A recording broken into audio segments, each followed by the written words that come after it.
네, 우리가 살아가면서 하나님의 은혜 가운데 살고 있습니다. 우리가 이제 옛날에 만화 중에 아기 공룡 둘리라고 잘 아시는지 모르겠습니다. 지금 아이들은 잘 모르겠지만 저 때 그리고 그 전에 이제 세대들은 좀 아는 사람들도 있고 모르는 사람들도 있습니다. 둘리가 사고를 참 많이 치고 그리고 둘리가 고길동을 이제 그렇게 이제 복수하는 장면에서 어릴 때는 많은 쾌감을 느끼지 않았습니까? 하지만 이 작가의 의도는 나중에 고길동의 모습을 이해하게 될 때쯤 된다면 어른이라고 말하고 있습니다. 이처럼 우리는 이 사람, 저 사람의 상황에 따라 다 나올 수 있는 것이죠. 그리고 좋은 내용일수록 그리고 스토리가 잘 짜여져 있는 스토리일수록 어떠한 상황에 붙여다 놔도 잘 이해할 수 있는 것이 잘 맞게 이루어진 스토리가 되는 것이 바로 좋은 내용이라고 볼 수 있습니다. 그것을 보았을 때 성경은 참 잘 짜여진 내용이고 진실되고 그리고 하나님의 은혜, 하나님께서 만드신 책은 정말 위대한 책이고 정말 잘 짜여진 본문이라고 볼 수 있습니다. 오늘 본문을 살펴보면 예수님께서 십자가에 올라가는 장면으로 시작됩니다. 십자가의 무게를 지고 그리고 골고다의 언덕을 올라갑니다. 언덕으로 800m 정도 됩니다. 그리고 십자가의 무게는 약 80kg 정도 되었다고 말하고 있습니다. 또 어떤 책에서는 120kg라고 보이시는데 이것을 질질 끌고 간다고 생각해 보십시오. 80kg 이것만 이제 들고 가는 거는 이제 도저히 이제 저를 업고 이제 800m 올라간다고 하면 올라갈 수 있겠습니까? 정말 힘들지 않겠습니까? 또한 이제 그것을 이제 예수님께서 십자가를 채찍에 맞고 십자가를 그렇게 끌고 올라간다고 하였을 때 얼마나 힘든 고난 가운데 있습니까? 그 모습 가운데 예수님은 직접 십자가를 끌고 처형대로 가고 계십니다. 그전에는 로마 병사들에게 조롱을 당하고 채찍질 당해서 살이 다 찢어지고 그리고 골고다 언덕으로 800m 올라가고 있는 이 장면에서 예수님은 총 3번을 넘어지십니다. 그리고 한 번 오늘 본문에 나오는 이 부분에서는 한 번 넘어지고 300m 간 지점입니다. 아직 500m나 더 남아있는 상황에서 로마 군병들은 예수님을 십자가에 메고 골고다 올라가실 때 더 이상은 되지 않겠다고 판단하여 구레네 출신 시몬에게 대신 십자가를 강제로 지게 하였습니다. 그들이 판단하기에는 예수님께서 십자가에 처형을 당해야 되는데 십자가에 처형당하기 전에 먼저 죽게 생겼으니까 그들의 판단으로는 이렇게 하면 안 되겠다 싶어가지고 구레네 시몬에게 대신 치라고 말하고 명령하였던 것이죠. 어쩌면 이렇게 보면 가장 불쌍한 사람이 누구일까요? 바로 구레네 시몬이라고 볼 수 있습니다. 예수님의 처형식에 이제 옆에 보기만 하는데 갑자기 십자가를 대신 끌고 가게 생겼으니까요. 자신은 죄를 짓지 않았는데 잘못을 저지르지 않았는데 심판을 받지 않았는데 이렇게 끌고 올라갔던 그 모습이 얼마나 억울할까요?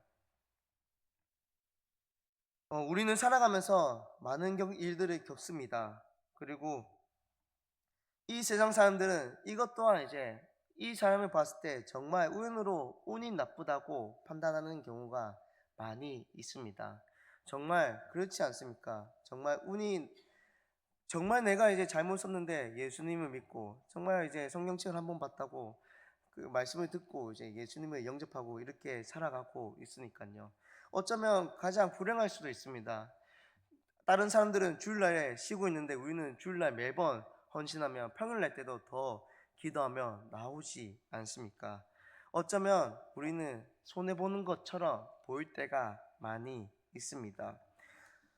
많은 복음을 전하는 때도 마찬가지입니다. 우리가 복음을 전하는 데 있어가지고 우리는 어떻게 이 사람이 우리는 이렇게 복음을 전하는데 이 사람이 변할 수 있을까라고 생각될 때가 많이 있습니다. 하지만 경험하고 있지 않습니까? 지금 해피데이를 준비하면서 단지 지난주에 전도지를 나눠줬는데 한 사람이 와가지고 교회 나오고 싶다고 이야기했던 것도 있지 않았습니까? 그리고 또 이제 이번 주에 새로운 청년도 마찬가지로 단지 교회 다닌다, 교회 한번 가자고 한 말 때문에 교회에 등록했던 사건들이 일어나고 있습니다. 이처럼 우리는 대충 전하는 것처럼 보이고 있지만 복음은 전할 때 그 사람을 변할 수 있는 때가 있다고 보일 수 있는 것이죠. 다시 한번 본문을 돌아가서 어, 시몬의 기준을 보았을 때 시몬은 어쩌면 가장 불행한 사람일 수도 있지만 반대로 가장 기쁜 운이 좋은 사람이라고 볼 수 있습니다. 왜냐하면 그는 유대 디아스포라 유대인이었고 구레네 지역에서 이제 예루살렘으로 왔던 사람이었기 때문입니다. 구레네에서 예루살렘까지는 대략 3,200km 정도, 짧게는 2,800km 정도 된다고 이야기합니다. 그렇기 때문에 매번 예루살렘으로 거기서 이제 온 게 아니라 거기 출신이라고 말하는 사람도 있습니다. 그렇기 때문에 거기서 이제 다른 지역에 있다가 또 유월절이 다가왔기 때문에 유월절에 이제 지키기 위해서 예루살렘으로 잠시 들렸다가 나사렛 예수가 처형당한다는 그 소식을 듣고 구경하러 왔던 것이죠. 유월절이 되면 예루살렘에는 어른만 200만 명이 될 정도로 많은 인원들이 모인다고 합니다. 평소에는 10만 명 정도 되는 인구의 도시이지만 유월절이 되면 200만 명의 인구가 되었고, 그리고 예수님께서 태어나실 때도 많은 사람들이 이제 모였던 것도 그 예루살렘의 절기를 지키기 위해서 찾아왔을 때 방이 없다는 것도 어쩌면 이해가 되는 부분이기도 하는 것이죠. 이처럼 이제 우연처럼 이루어진 것처럼 보이지만 어쩌면 그 사람이 때가 되어가지고 복음이 전해졌다는 것을 다시 한번 보게 됩니다. 그는 아예 믿음이 없었다면 예루살렘으로 오지 않았을 것입니다. 그리고 율절을 지키려고 하지 않았을 것이죠. 이 예루살렘에 왔다는 것은 그는 믿음을 가지고 있었고, 그리고 이렇게 처형을 대신했을 때 그는 예수님을 복음을 볼 수 있는 가장 직접적인 경험을 할 수 있는 가장 좋은 기회였다는 것을 보게 됩니다. 우연이란 것은 없습니다. 우연이 일어나기 위해서 우리가 문제를 세 개만 모른다고 하여도 그 문제를 틀릴 가능성이 100%에 가깝다고 합니다. 이처럼 하나님께서 이렇게 모든 것을 완벽하게 이루어지는 그 장면을 나아갈 때 그것은 모든 것이 하나님의 뜻대로 이루어진다는 것을 볼 수 있는 것이죠. 비록 이제 이 구레네 시몬은 아주 잠깐 예수님을 만났지만, 아주 잠깐 예수님을 옆에 지나갔지만 복음이 들어가기에는 아주 충분한 시간이었다는 것을 볼 수 있습니다. 다시 한번 살펴보겠습니다. 구레네는 유월절을 지키기 위해서 예루살렘에 왔습니다. 그리고 이미 신앙으로 준비되어 있는 상황입니다. 신앙으로 열심히 하고 있고 언제든지 예수님을 받아들일 준비가 되어 있습니다. 단 한 가지가 빠져 있다면 아직은 복음이 들어가 있지 않는 상황입니다. 그리고 이제 예수님의 처형을 당할 때 운 좋게 우연으로 하나님의 예수님의 십자가를 대신 지고 올라가게 됩니다. 많은 사람들을 볼 때는 이것이 우연이라고 볼 때가 있습니다. 세상의 많은 사람들의 기준은 아주 우연이라고 말할 때가 많죠. 그렇기 때문에 가게에 들어가면 이렇게 말하고 있지 않습니까? 우연히 들으신 것 같지만 귀한 인연입니다. 그리고 소중한 인연은 언제나 우연한 만남에서 시작된다고 말하고 있습니다. 이처럼 세상은 우연이라고 보고 있지만 우리는 우리의 기준으로 보았을 때는 하나님의 이끌이심을, 하나님의 계획이라고 볼 수 있습니다. 또 이제 복음에 들어갈 이 사람이 이제 시몬이 복음에 들어갈 수밖에 없는 상황으로 볼 수 있는 것은 바로 요나를 보면 잘 알 수 있습니다. 요나가 이제 하나님의 말씀을 전하기 싫어가지고 다시스로 갔다가 억지로 니누에로 끌려가지 않습니까? 이 니누의 성은 정말 큽니다. 걸어서 움직이면 약 3일 동안 걸어야 되는 성인데 3장을 자세히 살펴보면 이 3일 길을 갈 수 있는 이 길을 하루 만에 복음을 전하고 끝냈다고 이야기하고 있습니다. 그렇다는 것은 복음을 전할 때 어떻게 전했을까요? 그냥 이제 40일 뒤에 이제 니누이가 멸망할 거다, 회개해라 이렇게 하고 그냥 쭉 뿌리지 않았겠습니까? 어쩌면 우리가 복음을 전하는 방법과 비슷할 수도 있습니다. 우리는 단지 전도지를 나눠주고 있다가 마음이 이제 받아들이는 사람이 있다면 거기서 하나님께 복음을 이제 직접적으로 깊게 5분 전도를 하고 있지 않습니까? 그런데 이 니느웨 사람들이 어떻게 합니까? 위에 사람들과 아래 사람들과 모두 이제 너나 할 것 없이 굵은 베옷을 입고 회개했다고 말하고 있습니다. 그리고 이 니느웨 성은 이제 심판이 미뤄지게 되는 것이죠.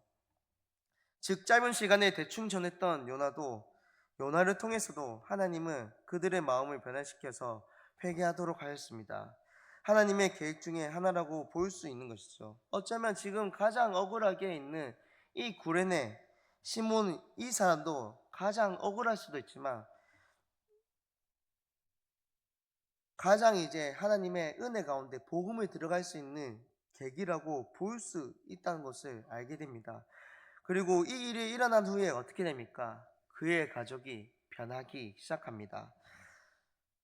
21절을 다시 한번 띄워주고 한번 앞부분을 다시 한번 자세히 한번 보도록 하겠습니다.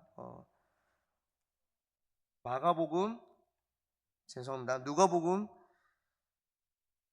죄송합니다. 마가복음 15장 21절을 보면 구레네 사람 시몬이라고 나와 있습니다. 그리고 누가복음을 보면 이제 누포의 아버지인 구레네 사람 시몬이라고 언급되어 있습니다. 만약에 시몬이 억울하게 이 상황을 겪고 그냥 흘러나가게 되었다면 성경은 그냥 이 사람의 이름에 대해서 기록하지 않아도 될 겁니다. 그냥 한 청년이 나가지고 억울하게 그냥 뭐 십자가에 대신 지었다고 이야기하고 있는데 왜 누가복음에서는 누포의 아버지라고 나와 있을까요? 그리고 다른 복음에서는 이제 왜 누포의 아버지 구레네 사람 시몬이라고 자세히 나와 있을까요?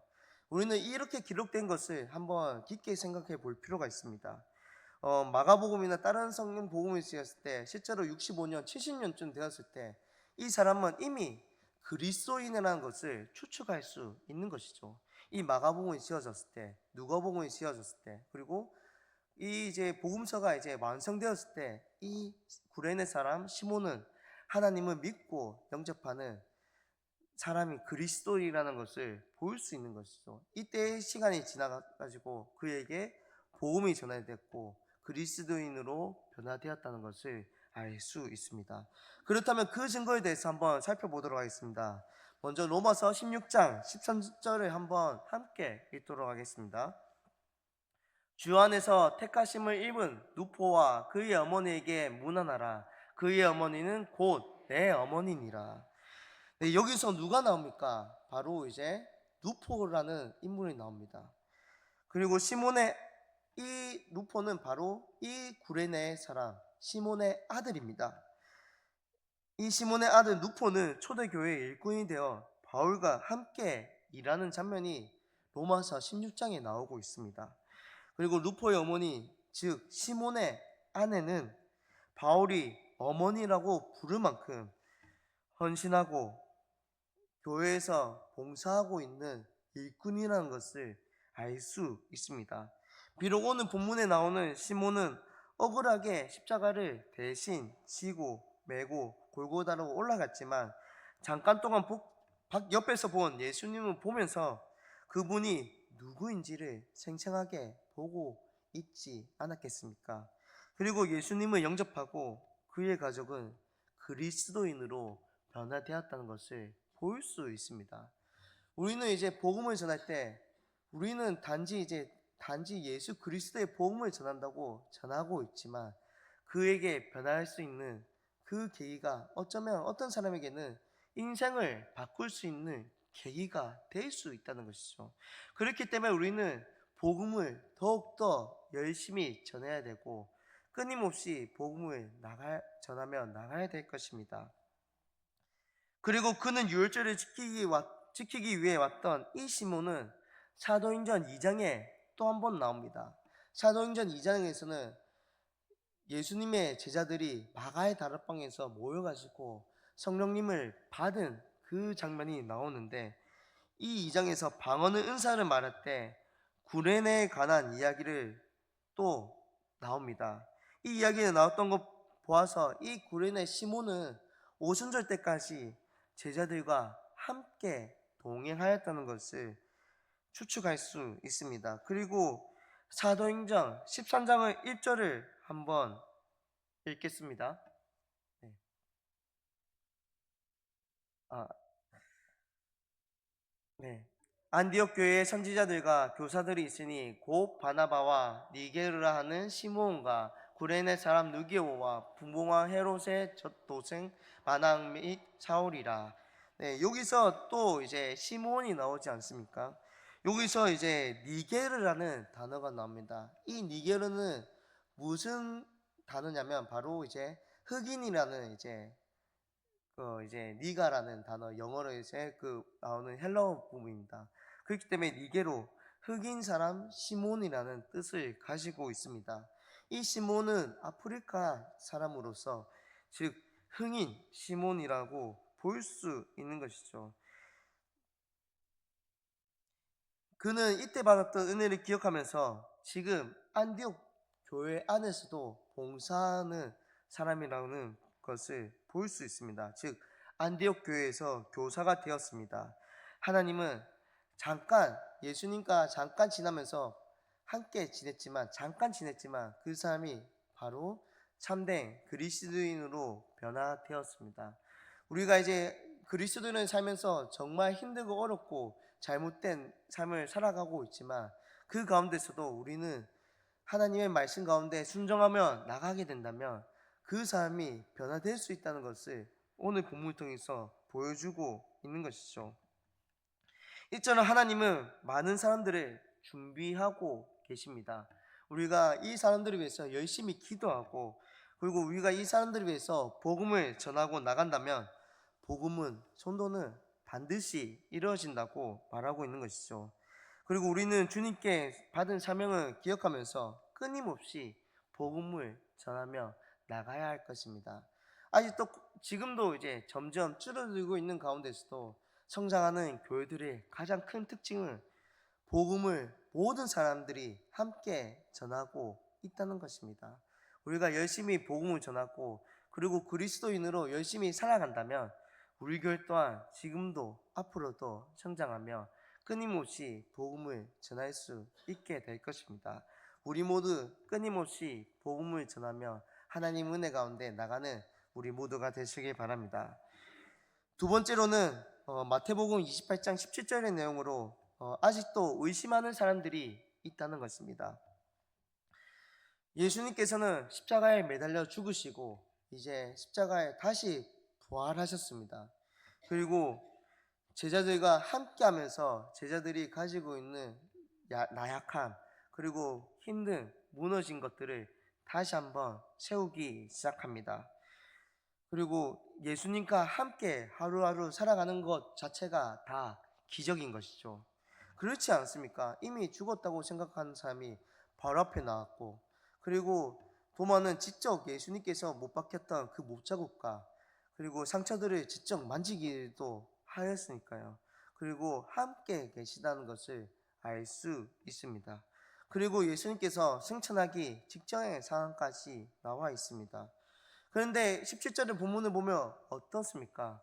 예수님을 배웠고 경배하고 있지만 아직도 의심하는 사람들이 있다는 것입니다. 어, 이때 예수님과 함께 했던 사람들이 11제자들과 그리고 500명의 사람들이라고 말하고 있습니다. 근데 이 11명이 의심하고 있을까요? 또는 이제 500명이 의심하고 있을까요? 아니면 혹은 이제 모두가 다 의심하고 있을까요? 우리는 이 본문에 대해서 왜 의심하고 있을까 한번 생각해 볼 필요가 있습니다. 이 의심이 어떤 뜻인지를 다시 한번 알려고 하면 바로 이제 마태복음 14장 31절을 보면 이 물 위에 걸으신 장면에 대해서 나오고 있습니다. 여기서 베드로가 나도 물 위에 걷게 해달라고 하였을 때 물 위에 처음에 잠깐 걷다가 물에 빠지는 장면 후에 예수님께서 베드로에게 질책하는 장면입니다.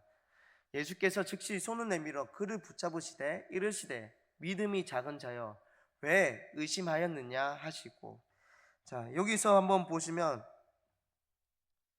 믿음이 작은 자여 왜 의심하겠느냐 라는 말이 바로 의심이라는 단어라는 뜻입니다. 즉 여기서 의심하고 있다는 것은 하나님을 여전히 믿고 살아가고 있지만 우리의 믿음이 부족한 자, 즉 하나님께 찬양하고 있지만 확신을 가지지 못한 자에 대해서 말하고 있는 것입니다. 즉 여기서 의심하고 있는 자들은 우리가 하나님께 찬양하고 예배하고 살아가고 있지만 우리의 삶을 살아가는 방식이 아직도 세상 가운데 세상에 알려준 방법대로 살아가고 있는 것이죠. 우리가 하나님을 사랑한다고 말하고 있으면서도 세상의 물질을 더 사랑하고 세상에 가지고 있는 그 가치관을 살아가며 세상의 기준대로 살아가고 있는 그 모습을 보여주고 있다는 것입니다. 즉 우리가 하나님께 예배하고 찬양하고 주일 때 하나님께 사랑한다고 고백하고 있지만 다시 한번 평일날 돌아가면 다시 일반적인 사람과 변함없이 살아가고 있는 모습이 바로 의심하고 있는 자라고 말하고 있습니다. 이와 같은 똑같은 상황이 바로 출애굽 상황에서 나오고 있습니다.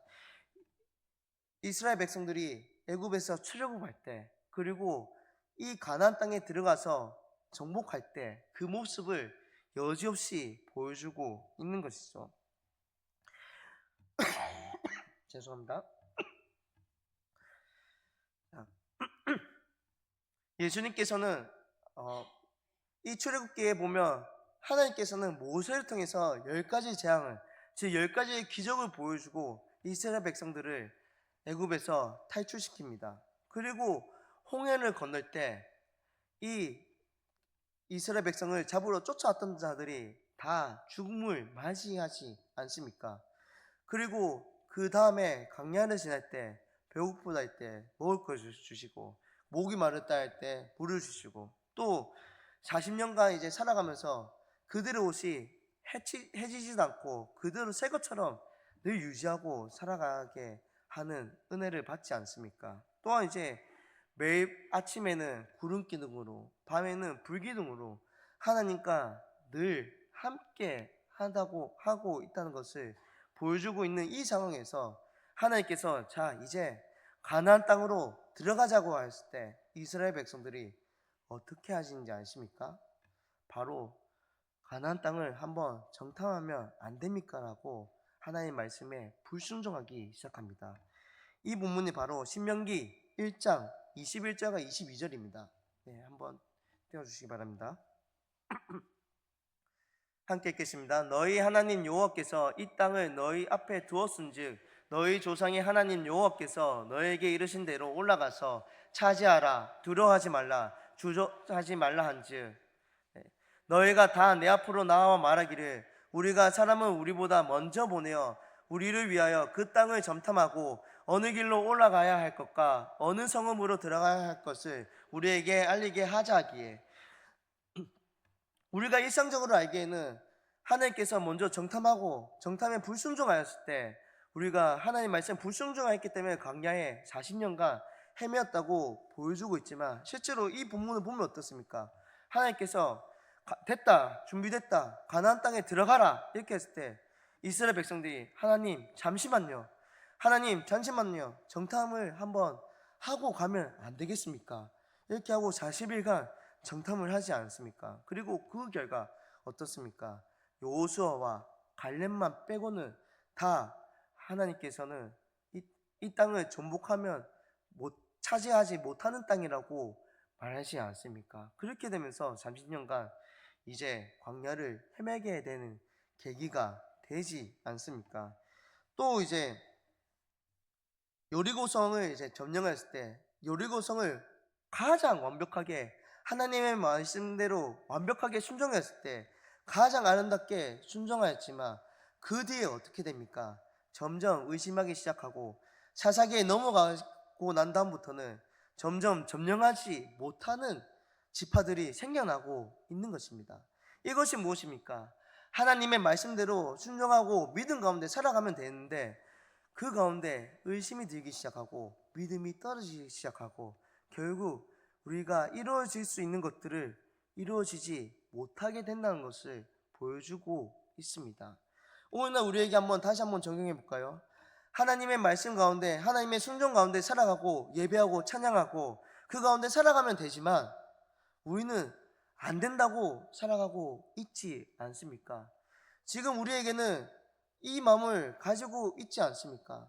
전도 안 된다. 전도 힘들다. 전도 지금도 아직도 잘 하기 어렵다. 이런 마음을 가지고 전도하고 있지 않습니까? 그렇다면 우리는 이 본문에 나오는 예수님을 믿고 찬양하고 있지만 의심하는 자라는 것이 우리라고 볼 수도 있는 것입니다. 그렇기 때문에 우리는 어떻게 해야 될까요? 하나님의 말씀을 기억하면서 끊임없이 우리의 기준을 오직 하나님의 말씀 가운데 순종하며 나가야 할 것입니다. 우리는 구별된 삶을 살아가고 있습니다. 하지만 우리는 세상과의 단절로 살아가는 것이 아니라 세상 가운데 누구보다도 하나님의 말씀을 기억하면서 하나님의 말씀 가운데 순종하면서 세상 가운데서도 누구보다도 더 모범적인 삶을 살면서 하나님께 찬양하고 살아가는 것이 바로 구별되는 삶인 것이죠. 세상 가운데 살아가면서 우리가 세상 사람들과 구별되게 그리스도인은 이런 것이라고 보여주고 살아가는 것이 바로 구별된 삶을 보여주는 것입니다. 하나님께서는 그런 모습을 가지고 살아가기를 원하고 있습니다. 하지만 우리는 어떻습니까? 세상에서는 그 누구보다도 세상 가운데 살아가고 있고 그리고 주일날 됐으면 하나님만 찾고 있는 우리가 된다면 우리는 결국 이 의심받은 자와 똑같다는 것입니다. 우리가 믿음을 잘 순종하지 못하고 결국 그들이 우리를 보면서 하나님께 찬양하기보다도 하나님께 함께 들어가기보다도 교회 사람들이 뭐 일하면서 교회와 등을 돌리고 있지 않겠습니까? 이제는 우리는 하나님께 구별된 사람으로서 어떻게 살아가야 될지 한번 보여주며 살아가기를 원합니다.